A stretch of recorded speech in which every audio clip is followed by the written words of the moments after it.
The KXAN News Podcast is sponsored by Shelf Genie. Breaking news from KXAN News. Back to that breaking news, and the President of the United States is in Ukraine. President Joe Biden making an unannounced visit to Kyiv this morning, meeting with President Volodymyr Zelensky there. Comes just days before the one-year anniversary of Russia's invasion of the country. Biden announcing an additional $500 million in U.S. aid and seeking to reassure Ukraine of American and allied support as the war continues. 3 weeks since the ice storm arrived in the Austin area, the cleanup work continues. Austin Resource Recovery says workers are removing tons of material from the storm. In just 1 week, they picked up already the 2021 winter storm, tons of debris. Says that many areas will need second or third rounds of collections, and it could be the end of April before everything is cleaned up. We're still seeing this in my neighborhood. I'm sure your neighborhood's impacted as well, as it's just going to be a while. It's going to be maybe until, I think, spring, the end of spring is what they were saying. But spring-like weather, at least today. Oh yeah, those temperatures are going to feel real nice. That's the thing, is the numbers look good. It's not necessarily going to be super cooperative with the winds this week. So let's begin. Clouds and radar not showing us anything too exciting. We could get a little fog in this morning. I've kept my eye on visibility and I haven't seen anything too concerning yet, but that could certainly change. It's something we're going to be keeping an eye on here over the next few hours. Good morning, Granite Shoals. This is the view from our Whittlesey Landscape Supplies weather camera there. A little clearer out to the north and west compared to what we're seeing here in Austin, but everybody nice and comfortable. I mean, believe it or not, yeah, we're still in winter and we're waking up to 60s here in the city. We've got 56 lane passes, 62 in Giddings, some cooler temperatures out towards Llano and Fredericksburg in those 40s. Look at the difference between right now and 24 hours ago. That's a good 5 to 25 degrees warmer. And yes, our warming trend continues through the day today, from the upper 70s yesterday to the low 80s today. We won't see a clear blue sky overhead, but it'll more so be a mix of that sunshine and cloud cover. Coming up, we are turning up the winter warmth here, because if you think today's warm, just wait until I show you what we've got coming our way in the middle of the week. More clouds than sun coming in for the work week, and not a whole lot of rain to talk about. We'll get into the details and everything you need to know coming up in your First Warning forecast. Thank you, Kristen. A Mardi Gras celebration turned violent in New Orleans last night. 5 people are hurt after a shooting during the parade. Strange sight as police wave the floats past the crime scene. One man is in custody. Police think he fired some of those shots, but they're not sure if there's any other suspects. Also this morning, students are going to be returning to class at Michigan State University. It follows last week's deadly mass shooting, leaving 3 students dead, 5 others seriously injured. The university says it raised $250,000 to cover funeral expenses for the students and the hospital bills for the victims. 4 of the injured students remain in critical condition. 1 is unstable. The 2 campus buildings where the shootings took place will remain closed the entire semester. We have decided that we will return to campus, both in terms of the classroom setting as well as the regular work, come tomorrow. I'd like to emphasize that no one thinks that we're coming back to a normal week. In fact, this semester is not going to be normal. School officials say counseling is offered to all of the students on campus at no cost.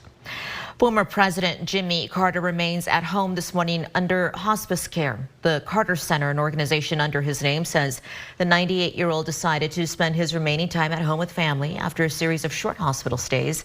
Carter was diagnosed with melanoma in 2015 that spread to his liver and then his brain, but was later declared cancer-free. The Carter Center did not provide further information or the details about his recent hospital visits. Ascension Seton Hospital is adding a new piece of equipment to its heart specialty care and transplant center later on today. It's not a fancy piece of equipment, and it's not going to be used in surgeries. And we have KXAN's Dylan McKim learning about this brass bell now being used to inspire patients after surgery. Dylan, I know you're live at 38th and Lamar. Tell us how this bell works. Yeah, good morning, Tom and Sally. Project Bell actually made this donation to Ascension Seton Medical Center here in Austin. And it's a nonprofit that was started by two sisters to give empowerment and inspire cancer and transplant patients around the world. Now, the Bell ceremonies are commonly used for cancer patients who go through chemotherapy. This bell here will hang in the cardiovascular intensive care unit for heart transplant patients. The hospital has transplanted 474 hearts since 1986. Today, patient number 474 will be the first to ring the bell during the ceremony. In the future, patients who have just gone through a heart transplant will get to ring the bell after their surgery. It's a way to celebrate the efforts it took to get to this moment. It can take months for patients to wait for a heart donor for their surgery. Not only are the patients celebrating the success of the operation, the bell also motivates patients post-surgery. I spoke to one of the surgeons at the hospital, Dr. Raymond Beatree. He says he hopes to hear more bell ringing in the future. It really is a hallmark moment in these patients' lives where they're able to really celebrate what they've gone through and they have this new start with their new heart. And Dr. Beatree also believes that this bell will also be beneficial to the hospital staff. Of course, doctors and nurses, they've been through a lot since the pandemic, and this bell ceremony will give them a chance to also celebrate their successes along with their patients. Tom, Sally, back to you. It is an awesome way to celebrate what is a huge milestone for these patients. Thank you, Dylan. On this President's Day, the folks at the Williamson County Regional Animal Shelter would like you to choose your own Pawmander-in-Chief. Adoptions for all medium to large adult dogs are going to be free today. Shelter open from noon to 6 tonight on Southeast Inner Loop in Georgetown. Cute little name, Pawmander-in-Chief. Anybody who has a dog knows that they're in charge. Yes, right? yes, that is the boss. Exactly. Cats and dogs included in on that. Let me show you what's going on with your wildfire danger today, because we were just kind of coming off the conversation of debris cleanup. I know you probably still have those piles of branches and tree limbs that we need to burn, but if you can hold off today, I think those breezy conditions are going to be something you don't want to mess with. We do have low to moderate fire danger everywhere. The winds are going to start to come up late in the afternoon. Those will continue to be with us tomorrow and Wednesday. We're also still pretty dry. No, it doesn't seem like it, but we still have the most extreme to exceptional drought conditions down in the southwestern corner of our area. Gillespie, Blanco, Hayes County here. That does include portions of southwest Travis County. So it's something that we're going to be watching for. Drier than normal conditions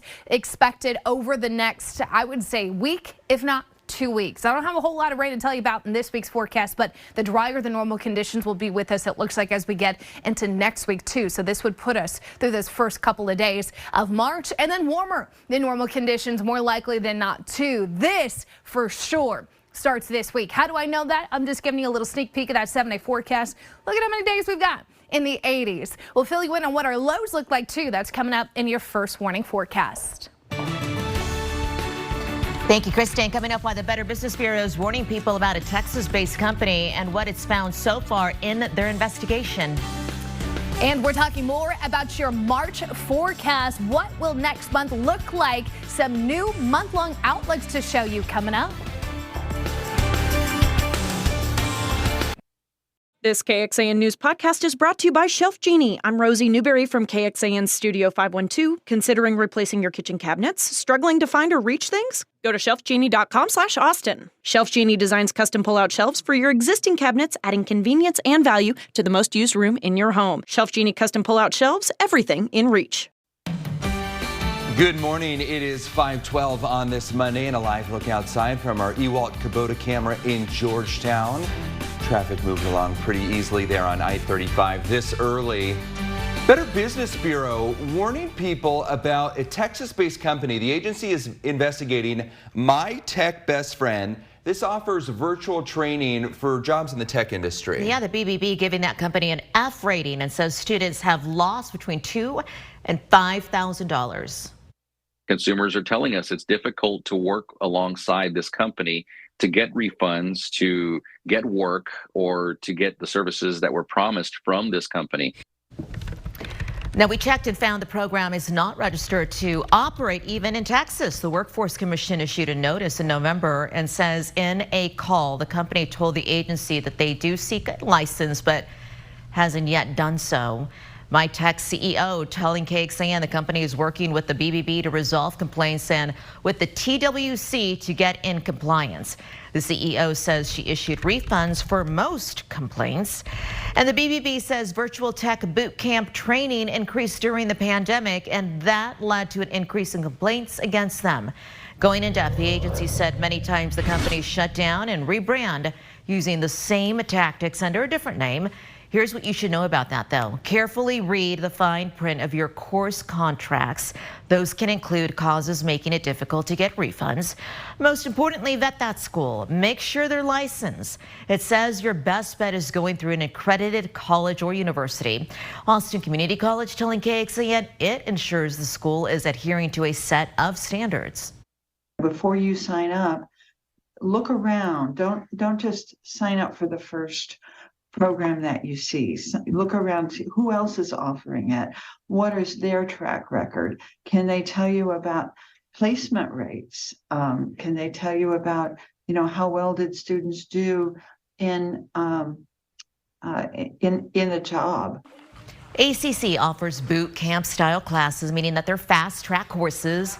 And it says because it's a public university, many of these are subsidized and more affordable than courses you're going to find with private companies online.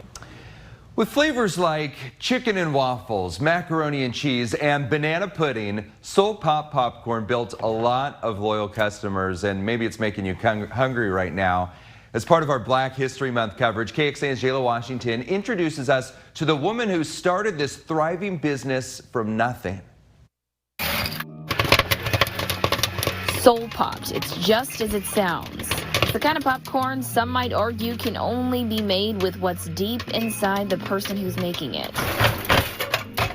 Okay, so we all have grandmas and mamas and aunties that when we go to their house, you can taste the love in that food, right? I can pretty much make popcorn taste like whatever I want. It's a superpower. Don't ask me to explain it because I cannot. It's just what I do. So it shouldn't be a surprise someone like De Juana Lozada, okay, so, or DJ for short, is behind it. But she never thought she'd be making popcorn full time until she had no other choice. In 2006, I just stood up and fell and hit the floor with a pain episode that I had never experienced before. And that started me on a journey that lasted almost 9 years, debilitating, undiagnosable pain that kept me in and out of the hospital every month for 8.5 years. Eventually, she found out she had a rare uterine condition, but it nearly cost her everything. That left me with $2 million in medical debt. $2 million.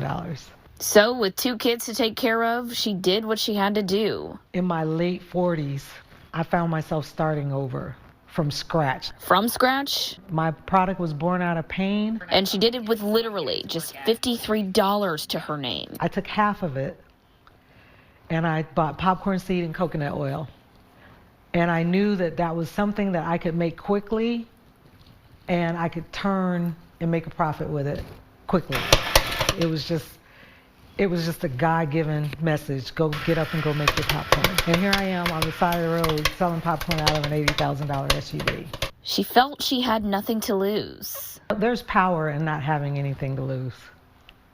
There's power in that. Now she's successfully been running the business for close to 10 years. Some soul poppers, as she calls them, with her every step of the way. Yeah, I love her. She's a people person. I remember she had her kids with her as well, helping her out. As a child who lived on the streets for a little while, homeless, she says, to now, with new opportunities to partner with stores and hotels selling Soul Pops. And sometimes I just sit back and giggle and I say, I'm doing all of this because of popcorn.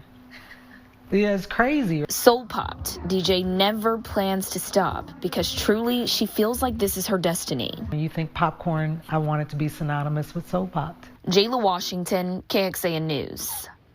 Incredible story. DJ also sells natural products like candles, essential oils, homemade purses, and clothes from mostly Black-owned businesses in her shop at the Arboretum area. She says it is her way of uplifting others like herself. Go and support her. Yeah. I love that. We're going to be soul poppers. Yes, we are. I want to be a soul popper. Yes, regular customer. Let me show you what's going on outside. Happy Monday to you. We've got a live look from our Ewell Kubota weather camera there in Georgetown. I'm not seeing anything too concerning this morning. It's possible we get a little fog in here over the next couple of hours, but nothing that's widespread, that's for sure. 63 degrees right now in Austin. Southwest winds 5 miles per hour and humidity up there. Temperatures across the board much warmer than where we should be. We're in the 50s and 60s for most areas, a few 40s out west, but in general, these numbers are pretty mild given the time of year. Like I said, visibility isn't something that I'm seeing as a widespread concern. The only thing picking up on my maps is some fog in Giddings, bringing down that visibility to about a mile. So we know what to do. Take it easy on the speeds. Don't turn on those high beams. Everybody else, you are going to be just fine this morning, and I think we're going to be just fine this afternoon. 80 as a forecast high. That's a good 3 to 4 degrees warmer than what you felt yesterday. Partly sunny skies overhead, and we are warm and breezy everywhere. Look at these highs today. Upper 70s to lower 80s. Hill country, you'll be a little warmer just because you'll see the sunshine first. Those clouds are going to be a little slower to clear over the Austin metro and eastern counties. Then we start tomorrow in those low to mid 60s again. As far as the sky conditions go, like I said, partly sunny today, partly sunny again tomorrow. Then we've got this cold front moving through the area on Wednesday. We could certainly see some spotty showers early in the day. We're talking between about midnight Wednesday and noontime Wednesday, but it's in and out. I'm not expecting it to be here very long. In fact, Thursday will probably be our sunniest day of the week, but it's still going to be a mostly sunny sky, some filtered sunshine, if you will.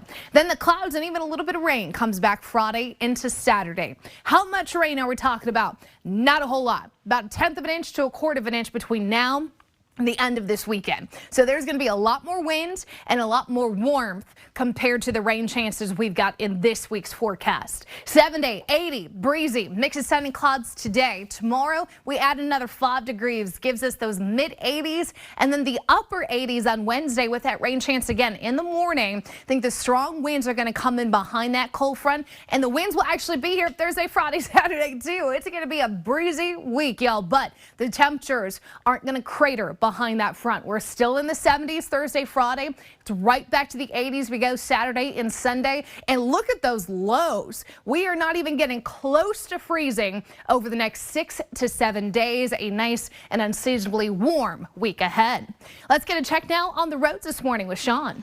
Thank you so much, Kristen. What a warm week ahead. We start off right now here on this Monday morning here along I-35 and MLK. You can see traffic moving along. I was tracking 3 accidents earlier here that have all cleared up. We're not seeing any delays, and again, conditions looking really good along I-35. That incident earlier was along the frontage road there southbound, and then back down towards South Congress. There was an accident as well. This incident has also cleared up. Your drive times looking excellent as you're starting off your week here. 22 minutes from Bastrop down through Highway along 181, heading westbound along 71, and then 290 westbound from Manor through I-35. That'll be less than 10 minutes, and all clear from Round Rock, 20 minutes there, and then 24 minutes from Kyle to downtown as well.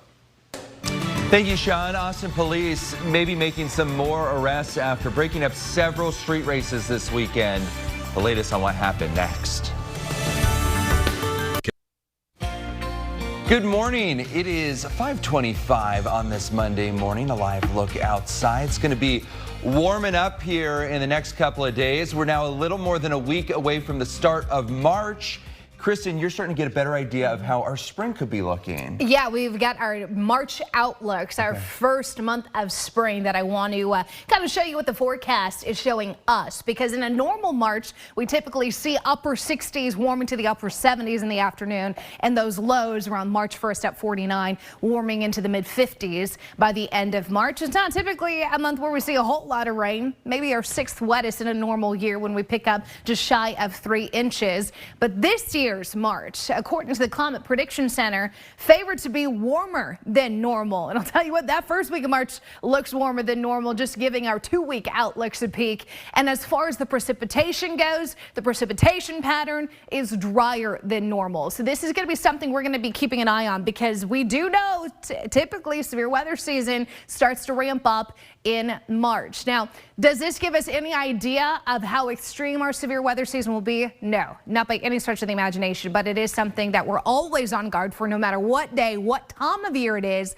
But March, we typically see those air masses start to clash together, and that means a favorable recipe for severe weather events. Something we're going to be keeping an eye on. I'll tell you, there's no severe weather in this week's forecast. It's all about the warmth and the wind. To include those F-16 fighter jets that Ukraine's president and some lawmakers have pushed for. As the violence rages on there, White House leaders. Thanks for joining KXAN News today. You can also listen to KXAN News Nightly every weekday after 5:30 p.m. for in-depth coverage on what matters most to you.